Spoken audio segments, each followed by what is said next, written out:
মাহমুদুল্লাহ, তানজিদ হাসান, সাকিব দুজনে মিলে পার্টনারশিপে বাংলাদেশের মানসম্মানটা আবারও বাঁচালো। 227 রানের টার্গেট দিল বাংলাদেশ, মানে আবারও মানসম্মানটা বাঁচাই দিল। যেখানে 25 ওভারে অল আউট হয়ে যেত, যদি এই মাহমুদুল্লাহ আজকে আবারও না থাকতো, আবারও আজকে মাহমুদুল্লাহ বাঁচাই দিল বাইরে ভাই। মানে তানজিদ হাসান, সাকিব কি অসাধারণ লেভেলে ব্যাটিং করছে। 45 রানের নিচে আর আফসোস, তারা আর 5 রানের জন্য হাফ সেঞ্চুরিটা হলো না।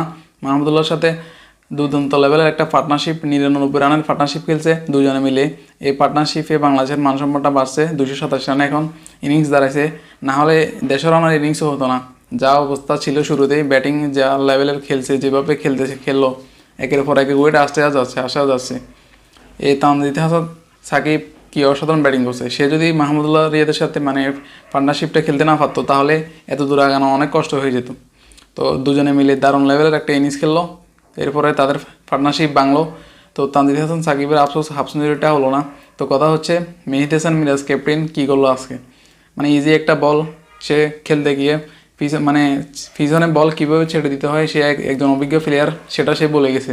পিছনে বল ছেড়ে দিতে গিয়ে হয়ে গেল আউট, স্টাম্প হিট। আর লিটন দাস কি শট দিল দেখছেন, মানে শট খেলতেছে সে আজকে। সব অদ্ভুত অদ্ভুত কাণ্ড হলো, মানে লিটন দাস শট খেলতেছে, বলটা তার আগায়, ব্যাটের আগায় লেগে আস্তে করে বলে ক্যাচ হয়ে যায়, এটাও বলে একটা শট হলো। মানে মানে আসলে একটা দিন ইনিংস খেলতে পারে না, একটা দিন লিটন দাস একটা দিন ক্লাসিক্যাল শট মানে ইনিংস খেলতে পারে না। সৌম্য সরকার আজকে গেল, মানে গ্লোবাল সুপার লিগ খেলে ভালো ব্যাটিং করে, আজকে এবার সে খেলায় ভুলে গেছে। আজকে সে আর খেলায় পারতেছে না, 2 রান নিয়ে সে এবার আজকে আউট হয়ে যায়। লিটন দাস আগের ম্যাচে 1 রান, এই ম্যাচে 4 রান। এ হলো এদের অবস্থা বাইরে ভাই, এটা কখনো ঠিক হবে না। তো এদের কারণে এই বাংলাদেশ দলের এই অবস্থা। মানে তানজিদ হাসান তামিম মোটামুটি 46 রানে একটা ইনিংস খেলে, ভালো খেলে, এরপর আউট হয়ে গেছে। মানে সবাই যখন আউট, সে আর কি করবে, সেও হয়ে গেল আউট। তো মানে মাহমুদুল্লাহ রিয়াদ বারবার বাঁচায় বাংলাদেশকে। তো একদিন এই মাহমুদুল্লাহ রিয়াদ থাকবে না, তখন বাংলাদেশের এই মানসম্মানটা কে বাঁচাবে। মানে আবারও সেই মাহমুদুল্লাহ ব্যাক টু ব্যাক টানা 2বার half century, back to back century করে নিল মাহমুদুল্লাহ রিয়াদ। অসাধারণ ইনিংস। তবে লাস্টে সে যদি উইকেট আউটটা না হতো, তাহলে আরও 5 ওভার বাকি ছিল বাংলাদেশের। আর 5 ওভার খেললে রান আর একটু বেশি হতো, 250 রানের একটা ইনিংস হয়ে যেত। আফসোস আউট হয়ে গেল, দুজনের পার্টনারশিপ ভেঙে আউট হয়ে গেল। আরও 5 ওভারটা বাকি ছিল, আফসোস আউট হয়ে গেল। যদি থাকতো মানে ভালো হতো জিনিসটা।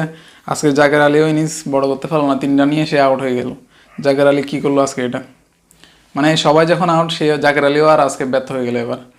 ওদিকে রিশাদ মানে পার্টনারশিপ খেলতেই পারা নাই।